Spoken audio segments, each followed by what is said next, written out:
Semua disampaikan kondisi orang bertakwa itu. Belum selesai Ali bin Abi Thalib memberikan gambaran tentang orang bertakwa ini, maka lalu Hammam sang ahli ibadah ini pingsan. Itulah kenapa aku enggan untuk menggambarkan orang bertakwa itu secara detail, karena tidak akan mampu untuk mendengarkan itu. Kemudian digambarkan oleh Ibnu Qayyim, orang yang takut kepada Allah itu bukan hanya karena dia meneteskan air mata, dia menangis pada acara-acara tertentu, ada pada momen-momen tertentu, bukan. Tapi orang yang bertakwa itu adalah, orang yang bertakwa itu sederhana, takutlah kepada Allah. Dan tanda-tanda orang yang takut kepada Allah itu adalah dia bisa menjaga anggota tubuhnya dari hal-hal yang tidak diridhoi oleh Allah Subhanahu wa taala. Dan wa ahsin, sukalah kamu berbuat baik. Allah sudah berbuat baik kepada kita, maka sukalah kamu berbuat baik. Bagaimana kalau seandainya dia memimpin, jadi pemimpin dengan kebijakannya, berapa orang yang dirugikan dan berapa banyak orang yang menuntut.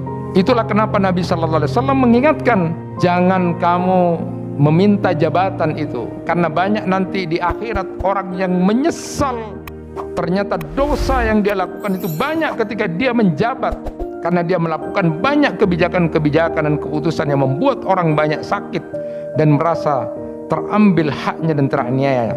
Orang yang bangkrut itu adalah orang yang dituntut dengan banyak hal-hal yang berkaitan dengan persoalan-persoalan kemanusiaan. Dan bagaimana kalau dia adalah orang-orang yang memimpin atau menjadi pemimpin, padahal kita kadang-kadang syukuran menjadi pemimpin. Maka lalu apa yang harus kita usahakan supaya kita tidak menjadi orang yang bangkrut itu? Mayyassara ala mu'sarin yassarallahu fid dunya wal akhirah. Siapa yang suka memudahkan urusan orang lain, nanti Allah akan memudahkan urusannya di dunia dan di akhirat. Mudahkan urusan orang lain, jangan justru mempersulit. Man satara musliman satarallahu fid dunya wal akhirah. Siapa yang suka menutup aib saudara muslimnya, nanti Allah akan tutup aibnya di dunia dan di akhirat. Wallahu fi aunil abdi ma kana al abdu fi auni akhi. Allah akan selalu menolong hambanya selama hamba itu mau menolong saudaranya.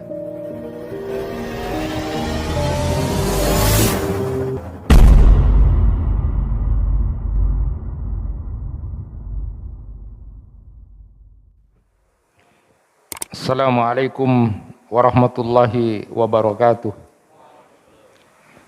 Innal hamdalillah nahmaduhu wa nasta'inuhu wa nastaghfiruh wa na'udzu billahi min sururi anfusina wa min sayyiati a'malina. May yahdihillahu fala mudilla lahu wa may yudlil fala hadiyalah. Asyhadu an la ilaha illallah wahdahu la syarikalah wa asyhadu anna Muhammadan abduhu wa rasuluh. Allahumma salli wa sallim ala nabiyyina Muhammad wa ala alihi wa sahbihi ajma'in. Fa ya ibadallah, usikum wa nafsi bitaqwallah faqad fazal muttaqun. Qala Allah ta'ala fi kitabihil karim, ya ayyuhalladzina amanu taqullaha haqqa tuqatih wa la tamutunna illa wa antum muslimun.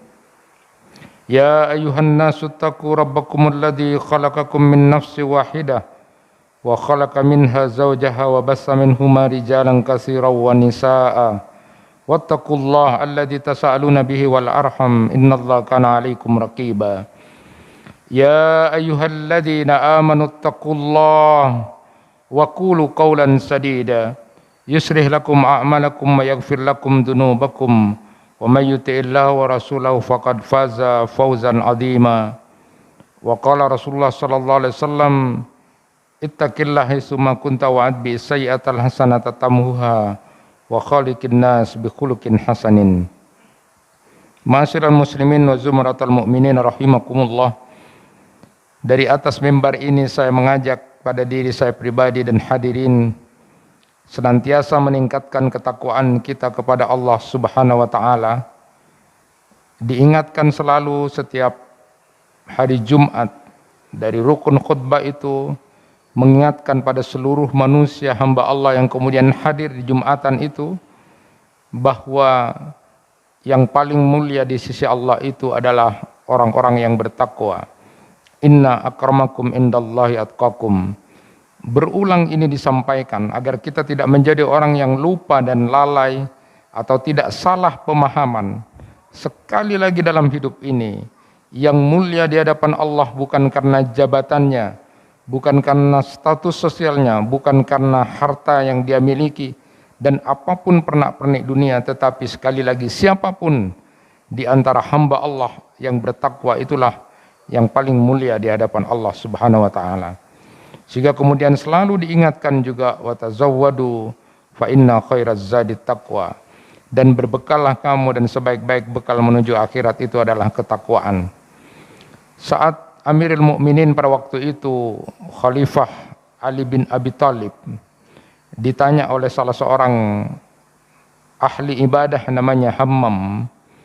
Hammam ini bertanya kepada Amirul Mukminin Khalifah Ali bin Abi Thalib pada waktu itu, "Ya Amirul Mukminin, saffili al-muttaqina hatta ka'anni andura ilaihim."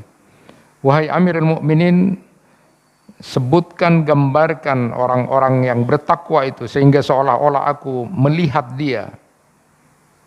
Lalu kemudian Khalifah Ali bin Abi Thalib pada waktu itu menjawab dengan sederhana, "Ya Hammam, ittaqillah wa ahsin, fa innallaha ma'al ladzina taqaw wa hum muhsinun."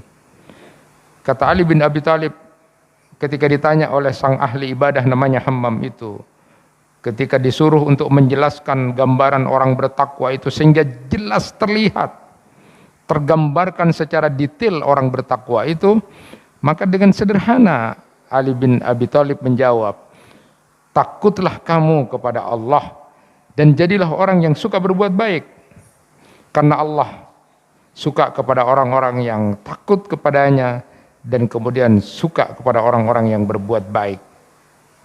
Rupa-rupanya Hammam, sang ahli ibadah ini, tidak puas dengan jawaban Ali bin Abi Thalib yang sangat sederhana ketika diminta untuk menggambarkan sifat-sifat dari orang bertakwa itu secara detail, sehingga kemudian terus meminta kepada Ali bin Abi Thalib. Lalu kemudian Ali bin Abi Thalib walaupun enggan kemudian tetap menjelaskan gambaran orang bertakwa itu, yang kira-kira kalau di dalam kitab itu ada sekitar 4 lembar menggambarkan tentang orang bertakwa itu, bagaimana paginya, bagaimana malamnya, bagaimana siangnya, apa yang dia lakukan ketika dia dapat nikmat, apa yang dia lakukan ketika dia dapat ujian. Semua disampaikan kondisi orang bertakwa itu. Belum selesai Ali bin Abi Thalib memberikan gambaran tentang orang bertakwa ini, maka lalu kemudian Hammam sang ahli ibadah ini pingsan. Itulah kemudian yang diungkapkan oleh Ali bin Abi Thalib. Itulah kenapa aku enggan untuk menggambarkan orang bertakwa itu secara detail, karena tidak akan mampu untuk mendengarkan itu. Tetapi dengan sederhana beliau menjawab, "Ittaqillah wa ahsin, fa innallaha ma'al ladzina taqaw wa hum muhsinun." Sederhana sebenarnya. Akhirnya, kalau kita kemudian kembali kepada apa yang disampaikan oleh Ali bin Abi Thalib ketika memberikan gambaran dari sekian banyak gambaran tentang orang bertakwa itu, Ali bin Abi Thalib menyebutkan, "Takutlah kamu kepada Allah dan sukalah kamu berbuat baik, karena Allah senang kepada yang takut kepadanya." Lalu kemudian dia berbuat baik. Para ulama hadis kemudian menyebutkan bahwa takutlah kamu kepada Allah itu alamatnya atau tanda-tandanya orang yang takut kepada Allah itu adalah dia bisa menjaga anggota tubuhnya dari hal-hal yang diharamkan atau hal-hal yang tidak diridhoi oleh Allah Subhanahu wa taala. Itulah alamatul khauf, tanda-tanda orang yang takut kepada Allah, yang kemudian digambarkan oleh Ibnu Qayyim. Orang yang takut kepada Allah itu bukan hanya karena dia meneteskan air mata, dia menangis pada acara-acara tertentu, ada pada momen-momen tertentu, bukan. Tapi orang yang bertakwa itu adalah dia kemudian bisa menjaga anggota tubuhnya dari hal-hal yang tidak diridhoi oleh Allah atau hal-hal yang diharamkan oleh Allah. Para ulama kemudian memberikan detail itu. Apa yang dijaga?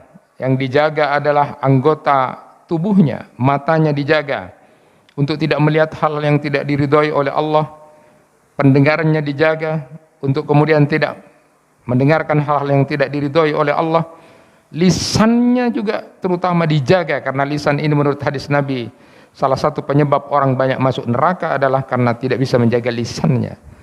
Orang yang takut kepada Allah, dia jaga lisannya, dia jaga kemaluannya, dia jaga perutnya, dia jaga tangannya, dan dia jaga kakinya untuk melakukan hal-hal yang tidak diridai oleh Allah. Orang yang bertakwa itu sederhana, takutlah kepada Allah, dan tanda-tanda orang yang takut kepada Allah itu adalah dia bisa menjaga anggota tubuhnya dari hal-hal yang tidak diridhoi oleh Allah Subhanahu wa taala. Dan lalu kemudian sebutkan di situ, wa ahsin, sukalah kamu berbuat baik. Allah sudah berbuat baik kepada kita, maka sukalah kamu berbuat baik. Karena Allah senang kepada orang yang takut kepadanya dan suka berbuat baik. Ma'asyiral muslimin rahimakumullah. Kenapa kita harus berbekal takwa menuju akhirat kita? Karena memang saat nanti kita mengalami sebuah perjalanan dalam eskatologi akhirat itu, mulai dari berkumpulnya kita di padang mahsyar, ada hisab, ada mizan, ada pembagian catatan amal kita, ada haud, lalu kemudian nanti ada sirat. Itu adalah perkara-perkara akhirat yang sangat membuat diri kita dalam keadaan kesulitan yang sangat dahsyat sekali. Sehingga dengan bekal takwa itu diharapkan nanti hisab kita akan menjadi mudah. Mizan kita, timbangan amalnya akan banyak kebaikan kita. Dan kita bisa ke haud telaga Nabi dan kita melewati sirat dengan baik dan akhirnya mendapatkan jannah yang dijanjikan oleh Allah Subhanahu wa taala bagi orang-orang yang bertakwa itu. Maka penting kita perhatikan keinginan kita untuk mendapatkan hisab dari Allah dengan hisab yang mudah, yang dalam hadis itu disebut sebagai al-arad. Maka kita disunnahkan oleh baginda Nabi sallallahu alaihi wasallam berdoa di antara doa kita, di sujud kita, atau kemudian sebelum kita salam membaca doa Allahumma hasibni hisabai yasira. Ya Allah, hisablah aku dengan hisab yang mudah. Kita bermohon kepada Allah nanti pada saat penghisapan kita dapat hisab yang mudah, yang dalam bahasa hadis disebut dengan al-arad. Apa al-arad itu? Apa hisab yang ringan itu? Apa hisab yang mudah? Yang kita minta dan kita doakan kepada Allah adalah ketika Allah Subhanahu wa taala menghisab kita dan mengadili kita, Allah datang kepada kita, Allah mendekat kepada kita, lalu kemudian Allah tunjukkan ini kesalahan kamu, ini dosa-dosamu, dan kita mengakui itu, iya ya Allah, iya ya Allah. Tapi dengan rahmatku, kata Allah, pergilah kamu ke surga. Itulah hisab yang ringan, itulah hisab yang mudah yang kita selalu minta dan kita doakan kepada Allah Subhanahu wa taala. Orang yang kemudian bertakwa akan dimudahkan hisabnya nanti di akhirat. Tetapi hal yang perlu kita ketahui adalah pada saat penghisapan itu, pada saat pengadilan Allah itu, Rasulullah sallallahu alaihi wasallam menggambarkan ada orang-orang yang muflis, ada orang-orang yang bangkrut nanti di akhirat. Ketika Rasulullah sallallahu alaihi wasallam berbincang dengan para sahabat dalam kondisi santai itu, Rasulullah sallallahu alaihi wasallam bertanya, "Atadruna mal muflis?" Tahukah kamu siapa orang yang bangkrut itu? Qalu, lalu para sahabat menjawab pada waktu itu adalah fina man la dirham wala mata ya Rasulullah. Orang yang bangkrut itu adalah orang yang tidak punya dirham, tidak punya dinar, dia tidak punya harta. Orang pailit, orang yang bangkrut itu adalah orang yang tidak punya harta, habis hartanya semuanya. Tetapi Rasulullah sallallahu alaihi wasallam menjawab, qala innal muflisa min ummati ya'ti yaumul qiyamah bisolatin wa siyamin wa zakatin. Nanti orang yang bangkrut di akhirat itu adalah orang yang dari umatku yang datang, dia bangga membawa amal salatnya, dia bangga membawa amal puasanya, dia bangga membawa amal zakatnya dan amal-amal yang lain. Wa ya'ti qad satama hada wa safaka dama hada wa qadhafa hada wa akala mali hada wa daraba hada fayu'ta min hasanatihi fa in faniyat qabla ayyuqda ukhidha min sayyi'ati faturiha 'alan nar. Kata Nabi sallallahu alaihi wasallam, nanti umatku itu ada yang datang kepada Allah, dia membawa bangga dengan amal salatnya, bangga dengan amal puasanya, bangga dengan amal zakatnya, dan bangga dengan amal-amal yang dia bawa. Dia sudah banyak pahala yang dia bawa. Tetapi rupa-rupanya saat di pengadilan Allah itu belum selesai hisab itu, Allah kemudian memberikan pengadilan. Ada banyak orang yang datang kepada orang ini menyatakan, Tuhan, dulu orang ini pernah mencaci dan merendahkan dan mencela aku. Dia tidak bisa membalas di dunia, tapi di akhirat itu ada tagihan dan itu ada pengadilan Allah. Datang lagi orang datang kepada dia, Tuhan, dulu dia pernah menuduh-nuduh aku, menuding-nuding aku. Dan hari ini ada pembalasan dari Allah, ada pengadilan Allah. Ada lagi orang yang datang, Tuhan, dulu dia pernah mengambil hakku, dia dulu pernah mengambil bagianku. Dia menjadi orang serakah dan dia mengambil hakku. Sekarang ada pengadilan Allah. Lalu ada lagi orang yang datang, Tuhan, dulu dia pernah membunuhku. Ada lagi orang yang datang, Tuhan, dulu dia pernah memukulku. Orang yang tadinya sudah bangga dengan amal salatnya, amal puasanya, amal zakatnya, dan amal-amal soleh yang lain yang dia lakukan, ketika ada orang yang datang kepada dia untuk menuntut keadilan selama di dunia, dari tekstual hadis ini disebutkan ternyata banyak persoalan-persoalan dengan sesama manusia yang tidak selesai. Karena menuduh, mencela, merendahkan, mengambil haknya, mengambil sesuatu yang bukan miliknya dengan keserakahannya, membunuh, memukul, perbuatan-perbuatan yang secara interaksi sosial dia bermasalah dengan sesama manusia. Itulah yang membangkrutkan orang ini. Maka karena di sana tidak ada lagi dinar, tidak ada dirham, tidak ada lagi harta dan uang, maka kebaikan orang-orang ini diberikan kepada orang yang tadi menuntut itu. Habis semua kebaikannya, ternyata masih ada orang lagi yang datang menuntut, sehingga kemudian kejelekan orang ini diberikan, dilemparkan pada orang yang dituntut ini, lalu dilempar ke neraka oleh Allah Subhanahu wa taala. Itulah orang yang bangkrut. Orang yang ternyata orang yang bangkrut itu adalah orang-orang yang banyak bermasalah dengan manusia-manusia yang tidak diselesaikan persoalannya selama di dunia itu. Itu dalam tataran bisa dihitung. Bagaimana kalau seandainya dia memimpin, jadi pemimpin dengan kebijakannya, berapa orang yang dirugikan dan berapa banyak orang yang menuntut. Itulah kenapa Nabi sallallahu alaihi wasallam mengingatkan kepada salah seorang sahabat yang dianggap mungkin lemah, jangan kamu meminta jabatan itu, karena banyak nanti di akhirat orang yang menyesal ternyata dosa yang dia lakukan itu banyak ketika dia menjabat. Karena dia melakukan banyak kebijakan-kebijakan dan keputusan yang membuat orang banyak sakit dan merasa terambil haknya dan teraniaya. Tidak mudah memang.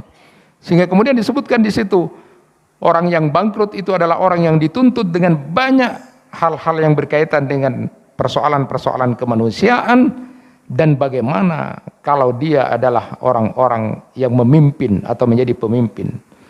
Tidak mudah memang. Padahal kita kadang-kadang syukuran menjadi pemimpin. Padahal berapa banyak nanti orang yang kemudian ketika kita menjadi pemimpin itu akan menuntut ketika kebijakan dan keputusan kita banyak merugikan atau bahkan mungkin mengambil haknya, menyepelekan, merendahkan dan sebagainya. Itulah orang yang bangkrut. Belajar dari itu, orang bertakwa adalah jalan menuju hisab yang ringan, tetapi jangan sampai menjadi orang yang bangkrut. Maka lalu apa yang harus kita usahakan supaya kita tidak menjadi orang yang bangkrut itu? Tentu persoalan-persoalan kemanusiaan selesaikan di dunia ini, dan jangan sampai mengambil haknya orang lain, memukul orang lain, menuduh-nuduh dan menuding-nuding orang lain, atau menyakiti orang lain, karena itu akan menjadi persoalan berat dan itu bisa menjadi orang bangkrut nanti di akhirat. Maka petunjuk Nabi sallallahu alaihi wasallam buat kita apa yang harus kita lakukan agar hisab kita juga mudah, agar hisab kita ringan. Di dalam hadis Nabi sallallahu alaihi wasallam di antaranya disebutkan, man naffasa am mu'minin kurbatan naffasallahu kurbatan min kurabi yaumil qiyamah. Yang pertama itu, siapa yang kemudian bisa mengeluarkan kesulitan dari saudaranya yang beriman, satu kesulitan saja di antara kesulitan itu tidak tuntas misalnya, maka orang ini nanti akan dibantu oleh Allah keluar dari kesulitan di saat dunia dan akhiratnya ada kesulitan. Ulama hadis menyebutkan misalnya ada orang kesulitan hutang, dia punya hutang 1 juta dan dia sudah dalam kondisi yang tidak bisa bayar betul. Lalu kita bantu 200.000 saja. Tidak banyak yang kita berikan, mungkin cuma 200.000.